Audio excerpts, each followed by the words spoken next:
హైదరాబాద్లో first Ayushman Bharat tie up గల కంటి hospital Babaji Netralaya eye hospital. Cataract, retina, glaucoma, LASIK చికిత్సలు చేయబడును.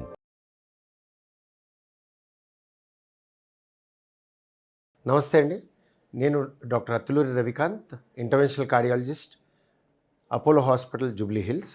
ఉప్పు ఎక్కువగా తింటే హార్ట్ అటాక్కి ప్రమాదమా? ఉప్పు ఎంత మోతాదులో తీసుకోవాలి? నాన్ వెజ్ తినే వాళ్ళకి హార్ట్ డిసీజ్ ఎక్కువగా వస్తుంది అంటారు, అది ఎంతవరకు నిజం? సో ఉప్పు ఎక్కువగా తినటం వల్ల గుండెపోటు ఇండైరెక్ట్గా వచ్చే అవకాశం ఉంది, డైరెక్ట్ కాకపోయినా. ఏ విధంగా అంటే, ఉప్పు ఎక్కువ తినటం వల్ల, ఫస్ట్ అసలు ఉప్పు ఎక్కువ తినటం అంటే చాలా కష్టం, ఎందుకంటే ఉప్పు ప్యాలటబుల్ కాదు, చాలా ఎక్కువ తినటం వీలు కాదు.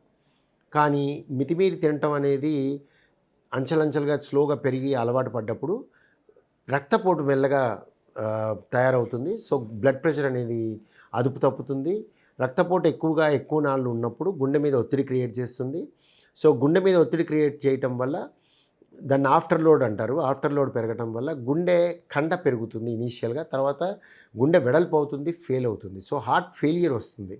అదే కాకుండా గుండె రక్తనాళాలు, గుండె మీద ఉన్న కరోనరీ ధమనులు, అంటే గుండె మీద ఉన్న ధమనులు ఏవైతే ఉన్నాయో వాటిల్లో మార్పులు వస్తాయి.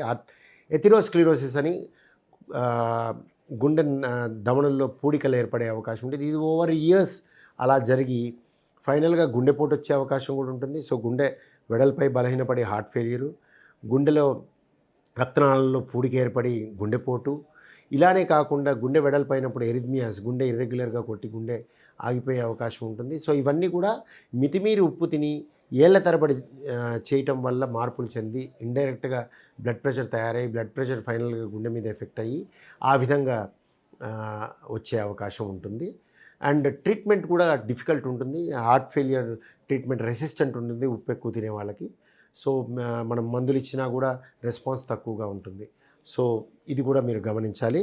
తర్వాత నాన్ వెజ్ తినే వాళ్ళకి గుండెపోటు వచ్చే అవకాశం ఎక్కువ ఉందా అంటే, నాన్ వెజ్ తినే వాళ్ళకి యాక్చువల్గా గుండెపోటు వస్తుందని గట్టిగా చెప్పలేవు. కానీ నాన్ వెజ్లో రెడ్ మీట్ తినే వాళ్ళకి అవకాశం పెరుగుతుంది, ఎందుకంటే దాంట్లో ఫ్యాట్ కంటెంట్ ఎక్కువగా ఉండటం వల్ల, కొలెస్ట్రాల్ ఎక్కువగా ఉండటం వల్ల రక్తనాళాల్లో పూడికలు ఏర్పడి సంవత్సరాల తరబడి తిన్న వాళ్ళకి, ఏళ్ల తరబడి, దశాబ్దాల తరబడి తిన్న వాళ్ళకి మీకు అలా జరిగే అవకాశం ఉంటుంది. ఇది కాకుండా లీన్ మీట్ తినే వాళ్ళకి, ఫ్యాట్ లేకుండా lean meet, chicken, fish, sea foods తినే వాళ్ళకి అవకాశం తక్కువ. అండ్ అది ప్రోటీన్ కాబట్టి యాక్చువల్గా బెటర్, బట్ వీటిల్లో ఆయిల్ యాడ్ అవ్వకుండా ప్రయత్నం చేస్తే మంచిది. అండ్ దీంతోపాటు బిర్యానీ, రైస్ ఇలాంటివి ఎక్కువ తినటం వల్ల ఉంటుంది తప్పించి, యాజ్ సచ్ చికెన్ కానీ మీరు lean meet, other lean meet తీసుకున్నట్టయితే మీకు యాక్చువల్గా మంచిది. Protein is good for heart and అన్నిటికీ. మితిమీరి ఏది తీసుకున్నా మంచిది కాదు, బట్ లిమిటెడ్గా తీసుకుంటే lean meet is good. And in పొట్ట ఎక్కువ ఉన్న వాళ్ళు ఇవి తిని కార్బోహైడ్రేట్స్ కంట్రోల్ చేస్తే ఇంకా మంచిది. ఫ్యాట్ను, కార్బోహైడ్రేట్స్ తగ్గించి ప్రోటీన్, నాన్ వెజ్ తీసుకోవటం ఇంకా మంచిది. సో నాన్ వెజ్ తినటం వల్ల గుండెకి ప్రమాదం కాదు, కానీ నాన్ వెజ్ తినే విధానం వల్ల గుండెకి ప్రమాదం. అంటే నాన్ వెజ్లో ఆయిల్ యాడ్ అవ్వటం వల్ల, రెడ్ మీట్ తిని దాంట్లో కూడా ఫ్యాట్ యాడ్ అవ్వటం వల్ల, ఈ విధమైన మార్పుల వల్ల సమస్య. దాంతోపాటు కార్బోహైడ్రేట్స్, బిర్యానీ అలాంటివి తినటం వల్ల తప్పించి నాన్ వెజ్ స్వతహాగా గుండెకి ఏమీ ప్రమాదం కాదు. సో నెక్స్ట్ క్వశ్చన్కి వెళ్దాము. రోజుకి ఎన్ని కప్స్ కాఫీ తాగితే హార్ట్కి మంచిది? ఎక్కువగా కాఫీ తీసుకుంటే ప్రమాదమా? స్మోకింగ్ చేసేవారికి గుండె సంబంధిత వ్యాధులు ఖచ్చితంగా వస్తాయి. ఓకే, సో ఫస్ట్ కాఫీకి వద్దాము. కాఫీకి వచ్చేసరికి మీకు coffee is good for heart, but మిల్క్ని తీసేసి black coffee is always good for heart. ఎన్ని కప్స్ అంటే, మీ మైండ్ ఎజిటేట్ కాకుండా తీసుకోవటం మంచిది. అంటే up to 1 to 2 cups of coffee per day is good. 3rd cup relax అవ్వచ్చు, 4th కప్ ఓకే. అంతకు మించిన కాఫీస్ తీసుకోవటం వీలు కాదు. తీసుకుంటే కూడా తలనొప్పి వచ్చి వేరే సమస్యలు వస్తాయి. స్టిమ్యులెంట్ కాబట్టి మీరు ఎగ్జైటెడ్గా ఉండే అవకాశం ఉంటుంది, కాన్సన్ట్రేట్ చేయకపోయే అవకాశం ఉంటుంది. బట్ కాన్సన్ట్రేట్ చేయగలిగేంత తాగితే ఏమీ ప్రాబ్లం లేదు. అండ్ బ్లాక్ కాఫీ తాగినట్టయితే, బ్లాక్ కాఫీలో ఉన్న యాంటాక్సిడెంట్స్ హార్ట్కి మంచిది, ఫర్ ద ఈవెన్ బ్రెయిన్కి మంచిది. అండ్ షుగర్ లేకుండా ఉంటే, షుగర్ ఎప్పుడైతే కలుస్తుందో దాంట్లో మార్పులు వేరుగా వచ్చి అవి ఉపయోగం లేకుండా పోయే అవకాశం ఉంటుంది. So black coffee without sugar, black coffee without milk is good for heart. And ఇవన్నీ యాడ్ అయితే బ్యాడ్ ఫర్ హార్ట్ అని కాదు, దాని పాజిటివ్నెస్ తగ్గే అవకాశం ఉంటుంది. So this is about black coffee. And next thing వచ్చేసి మీరు స్మోకింగ్ వల్ల ఎంత ఇబ్బంది అంటే, స్మోకింగ్ వల్ల అందరికీ జరుగుతుందా అంటే అందరికీ అని నేను చెప్పలేను, బట్ మెజారిటీ అంటే అట్రిబ్యూటబుల్ రిస్క్ అంటాము. సో స్మోకింగ్ వల్ల గుండెపోటు వచ్చిన ప్రపోర్షన్ తీసుకున్నట్టయితే you can take it as 30 to 40% of attribution. అంటే గుండెపోటు వచ్చిన వాళ్ళల్లో స్మోకింగ్ చేస్తూ ఉంటే, ఈ స్మోకింగ్ వల్ల గుండెపోటు వచ్చిన వాళ్ళని మీరు తీసుకున్నట్టయితే around 40 to 50%, 30 to 40% people smoking వల్లనే గుండెపోటు వచ్చిందని చెప్పే అవకాశం ఉంటుంది. కానీ ఇది ర్యాండమ్లో ఎవరికి ఏంటి అని చెప్పలేము. అంటే 100 మంది స్మోక్ చేస్తే 30 to 40 పీపుల్కి స్మోకింగ్ వల్ల వచ్చిందని చెప్పొచ్చు. కానీ ఎవరికి దీనివల్ల వచ్చిందని చెప్పడం కష్టం కాబట్టి ఈ 100 మంది స్మోక్ చేయకూడదు అంటే అర్థం మనం స్మోక్ చేయకూడదు. అండ్ ఇంకోటి స్మోకింగ్లో ఒక ఇంపార్టెంట్ థింగ్ ఏంటంటే బ్లాక్స్ లేకుండా, అంటే లోపల గుండె రక్తనాళాల్లో బ్లాక్సే లేకుండా కూడా గుండెపోటు రావచ్చు. ఎందుకంటే థ్రాంబోటిక్ టెండెన్సీ ఉంటుంది కొంతమందికి. సో ఈ స్మోకింగ్లో ఉన్న ప్రోడక్ట్స్ నికోటినే కాకుండా అదర్ ఇంప్యూరిటీస్ కూడా దీన్ని ప్రోయాక్టివ్ చేస్తాయి. సో ఫైనల్గా గుండెపోటు వచ్చే అవకాశం పెరుగుతుంది. గుండెపోటు వస్తుంది కూడా చాలామందికి బ్లాక్ లేకుండా.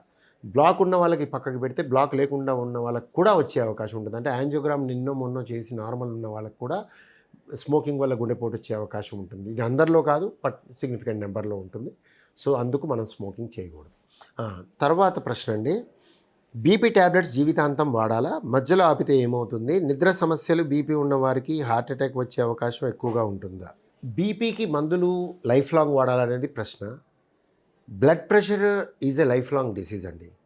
చాలామందిలో ఒక అపోహ ఉంటుంది, బీపీ అంటే కోపం, తలనొప్పి, కళ్ళు తిరగటం, ఇంకా వాడుక భాషలో బీపీ దొబ్బింది, బీపీ కింద పడేసింది, బీపీ తిప్పుతుంది, అదే ఒకటే కోపం అండి అంటారు. ఇవన్నిటికీ బీపీకి సంబంధం లేదండి. ఇంకో రకంగా సంబంధం ఉంది. అంటే ఎజిటేటెడ్ మూడ్లో ఉన్నప్పుడు, అంటే ఎవరైనా ఒకళ్ళ మీద అరుస్తున్నా కానీ, కోపం వచ్చినప్పుడు కానీ, అన్కంఫర్టబుల్ సిట్యుయేషన్ ఉన్నప్పుడు కానీ బ్లడ్ ప్రెషర్ పెరుగుతుంది. అంతేగాని అది జబ్బు కాదు. దాన్ని ఫైట్ ఆర్ ఫ్లైట్ రెస్పాన్స్ అని మనం సోషల్లో సైన్స్లో చదువుకొని ఉంటాం చిన్నప్పుడు. ఇది ఫైట్ ఆర్ ఫ్లైట్ రెస్పాన్స్ అంటే మీకు కోపం వచ్చినప్పుడు మీలో క్యాటకాలమిన్స్ అన్నీ పెరిగి బ్లడ్ ప్రెషర్ పెరుగుతుంది. అది జబ్బు కాదు, అది రెస్పాన్స్. బీపీ ఎక్కువగా ఉండటం అనేది వ్యాధి. అది మీరు కోపం వచ్చినప్పుడు చూడటం అవి చేయరు. అండ్ కోపం వచ్చినప్పుడు బీపీ చూడాల్సిన అవసరమే లేదు. ఫర్ ఎగ్జాంపుల్ పరిగెడుతున్నారు, మీరు పరిగెడితే బీపీ పెరుగుతుంది. ట్రెడ్మిల్ టెస్ట్ చేసుకున్న వాళ్ళకి తెలుస్తుంది. ట్రెడ్మిల్ టెస్ట్ చేసేటప్పుడు మొదటి దశలో బీపీ చూస్తారు, తర్వాత పరిగెత్తుతుంటే చూస్తారు, అది పెరుగుతూ పోతుంది. పెరుగుతూ పోయినప్పుడు ఏం చేస్తాం? మందులు ఇస్తావా? ఇవ్వము. నుంచోబెడితే అదే తగ్గుతుంది. ఇది కూడా అంతే, కోపం పోయాక అదే తగ్గుతుంది. సో కోపం పోయినప్పుడు, తలనొప్పి పోయినప్పుడు బీపీ అదే తగ్గుతుంది. బీపీ కోపం వల్ల బీపీ పెరుగుతుంది కానీ బీపీ వల్ల కోపం రాదు. సో బీపీ అనేది డిఫరెంట్ సబ్జెక్టు. ఈ కోపము, తల తిరగటం, తలనొప్పి, తోసేయటం ఇవన్నీ కూడా పూర్తిగా సంబంధం లేని విషయాలు. సో బీపీ అనేది ఉందా లేదా నిర్ధారణ చేయడానికి ఇది చాలా ఇంపార్టెంట్ పాయింట్ అండి. చాలామందిలో ఈ అర్థం కాని కన్ఫ్యూజన్, అర్థం కాకపోవటం, ఇక్కడ చాలామంది డాక్టర్లను ఇబ్బంది పెడతారు, వాళ్ళు ఇబ్బంది పడతారు, కన్ఫ్యూజ్ చేస్తూ ఉంటారు. సో బీపీని డయాగ్నోస్ చేయడానికి 10 రోజులు తీసుకో, 20 రోజులు తీసుకో, నెల తీసుకో, కొన్నిసార్లు 6 నెలలు కూడా తీసుకుంటాం. బీపీలో ఎమర్జెన్సీ ఒకటి ఉంటుంది, డయాగ్నోస్ చేయడానికి ఉంటుంది. సో బీపీ అనేది నిర్ధారణ చేయడానికి టైం తీసుకోవచ్చు. సో నేను చెప్పినట్టుగా ఒక్కసారి చూసి బీపీని నిర్ధారణ చేయవు. ఎవరికి ఉందని నిర్ధారణ చేస్తావంటే అది డాక్టర్ పని అనుకోండి, పేషెంట్ పని కాదు. ఎప్పుడు కూడా పేషెంట్ వెళ్ళి డాక్టర్కి అనుమానాన్ని వ్యక్తం చేస్తే నాకు ఇది అనుకుంటున్నానే ఏంటి అని ఆయన బాధ్యత. సో వారేం చేయాలి?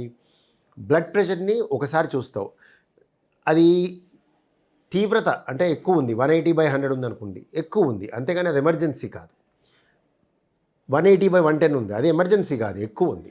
ఎమర్జెన్సీ అంటే ఏంటంటే సపోజ్ ముక్కులోంచి బ్లడ్ పోతుంది, బ్లడ్ ప్రెషర్ ఎక్కువ ఉంది, అదే ఎమర్జెన్సీ. బ్రెయిన్లో బ్లీడ్ అయింది, బ్లడ్ ప్రెషర్ ఎక్కువ ఉంది, అదే ఎమర్జెన్సీ. అంతేగాని బ్లడ్ ప్రెషర్ ఎమర్జెన్సీ కాదు, సిట్యుయేషన్ ఎమర్జెన్సీ.